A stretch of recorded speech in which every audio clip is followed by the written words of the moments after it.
Welcome to Marketing Decoded, the podcast where we unravel the mysteries of marketing for busy business owners. Here are your hosts, D-Kode and Jackie Strack.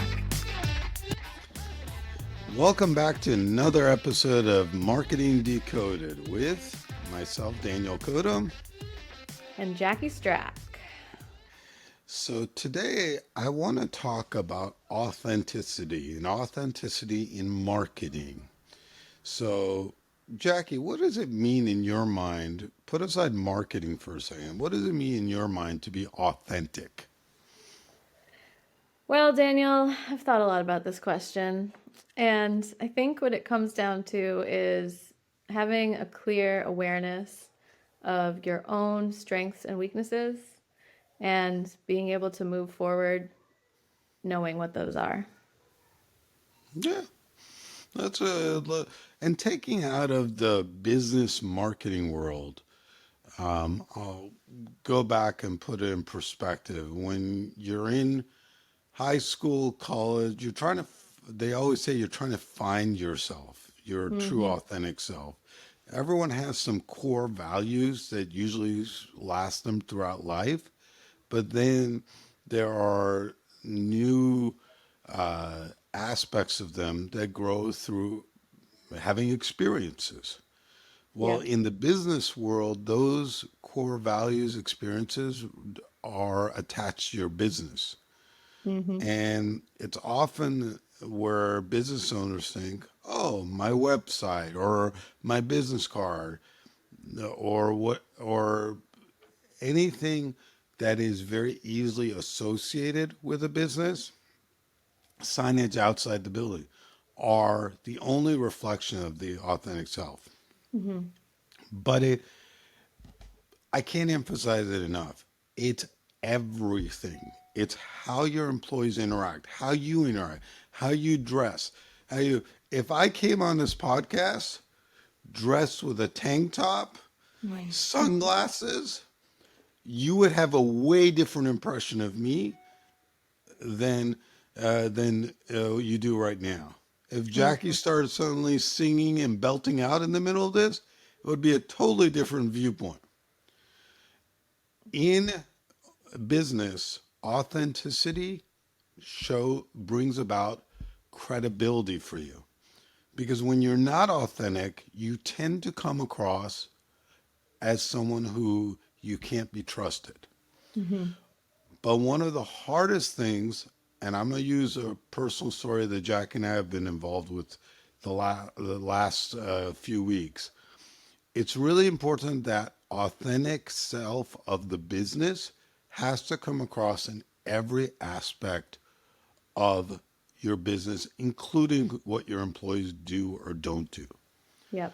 So, Jackie and I, in the past few weeks, actually have been searching for a new payroll company because our prior payroll company it was shutting down. And during that process, we were looking for a higher level payroll company, someone beyond the big two who really provide some white glove service. We ended up being referred to a company, I'm not going to name names, who claimed to be a white glove service, provided ac- okay initial sales. I'm not going to say excellent because there were a little small hiccups. But then we got to their implementation personnel and it was a mess. They didn't communicate well. They ended up not being ready when they said they would be ready. They stated contradictory things to what their marketing and their sales staff was saying, and then they would blame the other side for things or blame the customer, like ourselves, for things. That doesn't reflect well for any company. And it also showed that they don't know their authentic self because, on the one hand, they're claiming to be a white glove payroll company. On the other hand, when questioned, they said they were basically a glorified version of the top two companies. So those two don't jive together. So, how can you sit there and do business that way? Now, if they were marketing themselves as, hey, we're like the top two, but we're smaller a little more nimble, okay, understandable. But when you're putting labels upon yourself that you can't meet, or that your staff isn't educated enough to meet or Yeah. knows, then you're coming across as dishonest. Mm-hmm. Then add insult to injury, the staff's management who claim they are very good at communicating failed to communicate back properly to us, and on top of that would only communicate to the extent of saying, well, we've done our best, we've done an excellent job communicating. That's not communication. That's like me saying I'm the best marketer in the world with no validation. Mm-hmm. That's not how it works. So this whole process has led me to be authentic in who you are as a business. Ask yourself, take a moment as we're still early in this year, identify the top 4 to 5 core values your business, not you personally. They're often similar, but there's distinct differences. And make sure every piece of marketing, every person in your company is aware of it. We as a company go over our core values regularly so every person in the company is aware of what we stand for. Yep. So, with that said, I'm going to throw a question out at you, Jackie. Mm-hmm. Who do you have you found to be the most authentic that you've dealt with within your work or your life? Any vendors or anyone? You don't have Mm-hmm. to name names, but you can describe it.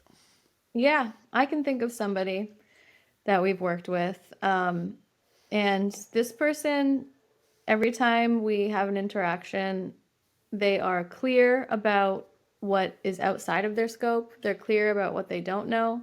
And they're also clear about finding out the details of anything that we need to know in terms of our interaction. And I can tell that one of their values in terms of being their authentic self is honesty, clarity, transparency. And that really matters because when we're talking about making sure that someone's marketing persona is authentic, it has far reaching implications if they don't stand by that. Because to go back to your example with the payroll company, Daniel, if we had had a positive interaction with them, we might have told 1 or 2 people. But the fact that it was such a negative experience means that we're telling more people about that. And it's impacting, maybe their future prospects because of the bad experience that we had. Hmm. And I will kind of pivot slightly here because I want to address something that's often asked of us. Mm, There is a lot of positives that can come out from a negative experience. yeah. And I'm referencing more a negative experience with your company. So a lot of Mm-hmm. people say, well, I'm afraid of a negative review. Or what do I do? I got a negative review. Negative reviews are not the death knell. Mm, Negative reviews are opportunities to understand where you could improve upon. mm-hmm. They are also opportunities to sit there and show how you handle a bad situation. Yep. Majority of people are aware that human beings, and unless you're a robot, and human beings are prone to make mistakes, are prone to make errors. It's it happens. It could be a miscommunication with the company, it could be a miscommunication with the employee, whatever. It's Mm-hmm. how you address it, whether publicly in a review response or with the client directly, is how you are known for. Yep. In in the payroll company case, they didn't address it. They didn't even bother to apologize. They Mm-hmm. haven't even responded two follow-up conversation, and the only conversation thereafter was between one of their employees and another manager who I was copied on that said, "Oh, they're no longer a client." Well, they didn't even bother telling us that we're no longer a client, not that we want to be, because they didn't even acknowledge it. The opposite side of it is I've had vendors or people I've dealt with, I've even done it, where I've said, "Oh, I'm so sorry. They've gone above and beyond to address it, and I've Yep. forgiven it because I know Hmm. people make mistakes. People have forgiven us. We've made mistakes. I'm not going to say we're perfect. Yep. Anyone who says they're perfect is lying. They're not being their authentic self." Yep. And I'm thinking of an example of something that happened where a client was unhappy because they didn't have all the information about something that a service that we were providing. And we were able to meet with them, address their concerns, take ownership for what they were concerned about. And they ended up coming back being so much happier and bringing us like multiple referrals because they appreciated so much the fact that we took that extra time to make sure that they understood what was happening and that they felt comfortable. Hmm. So, no, those are great examples. So I want to take this conversation and take it to a different level now. I want to talk about some brands out there that I feel, all in all, are often doing well being their authentic self. Mm. Let's start with some big names. Mm-hmm. McDonald's.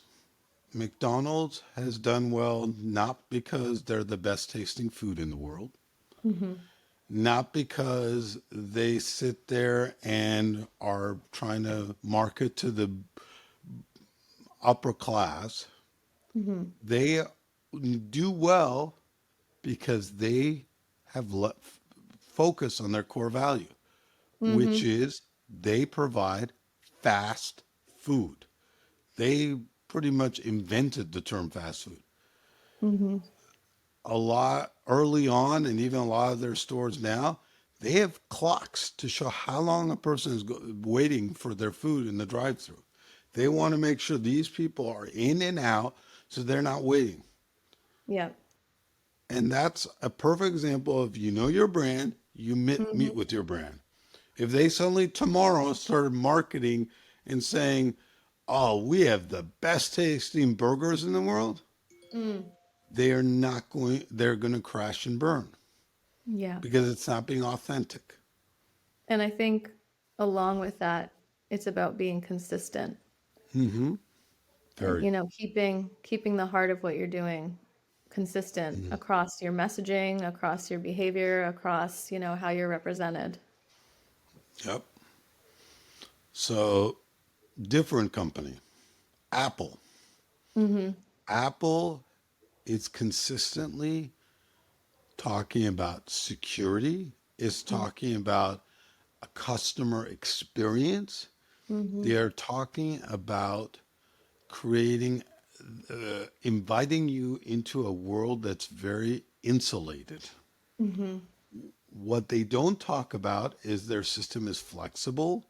They don't talk about their system being customizable as much. Mm-hmm.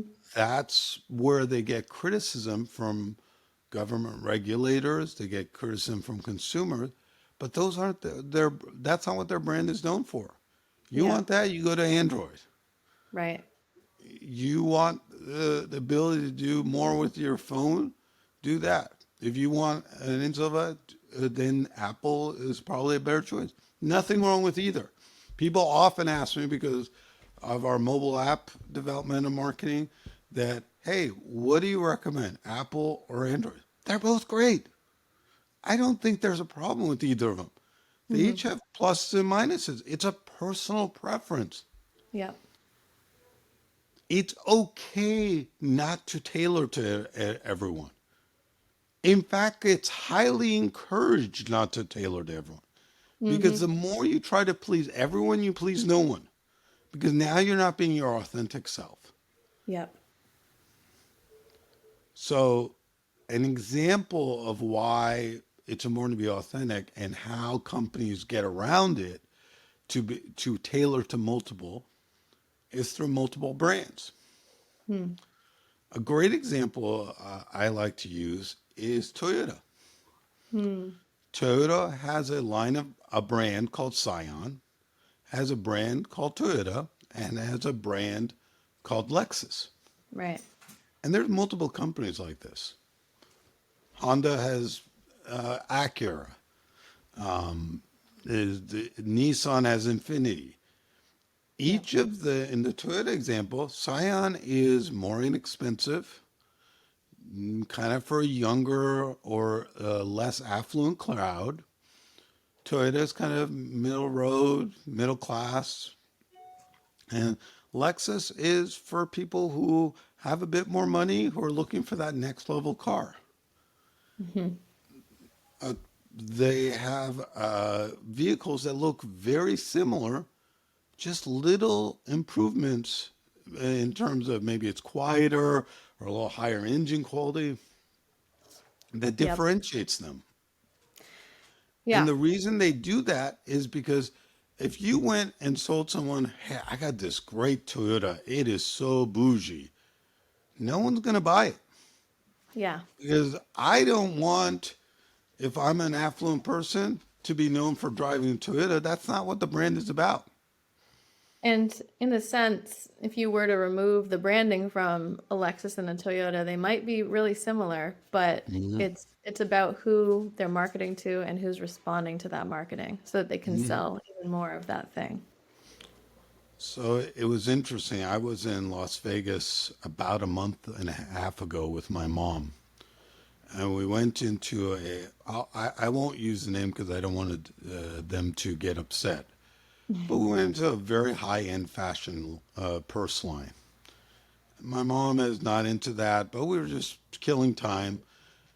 Beautiful purse, probably about 7 inches wide, 4 inches tall, so relatively small. And it was red glitter, and my mom loves red. And just out of curiosity, we asked how much the price was. I figured 12, 1500. It was $5,000. But it's not. They could charge that not because it's costs that much to make. Heck, it costs probably just as much to make that as the purse you get at Target. Yep. But it costs that because that's what the brand is about. You're not, when you buy or use someone's services, you're doing it as much for the brand as you are for what you're getting. And that brand has to be authentic and it has to be reinforced through your employees and your marketing. So the two things people can take out of this is make sure marketing is consistent, but also make sure you're training and educating your employees to be consistent with what you're selling as a brand. So if you have salespeople out there representing your company, make sure they're selling what you actually are selling. Make sure they're not fudging it or adjusting it. Even though they may get a commission, they're going to hurt you. Make sure the people implementing things know what you're selling. So when they're implementing it, they're not sitting there going against what the company stands for Hmm. because your customers will know. And you're going to end up with an angry customer or a lot of angry customers. You may lose a lot more business than you started with. And I'll tell you this much, the best way to do this as far as marketing, and I've said this in other episodes, take a moment and have your marketing looked at by a third party. Hmm. Doesn't have to be someone you pay, could be a group of people you trust. And just say, and all you do is say, I want you to look at this and tell me what you're feeling when you look at this. If they are telling you something other than what you want the company to stand for, you're not being authentic and you should adjust it. Hmm. Jackie, anything you want to add? Hmm. Just that it might seem like a small thing, but it really has far-reaching implications, and it's worth addressing. With that said, join us next month for Marketing Decoded, and feel free to reach out if you have any questions. This is Daniel and Jackie signing off. Thank you for listening. Please be sure to follow us on your favorite podcast player. To sign up for your own free assessment, visit www.decodetech.com/free-fitness-assessment.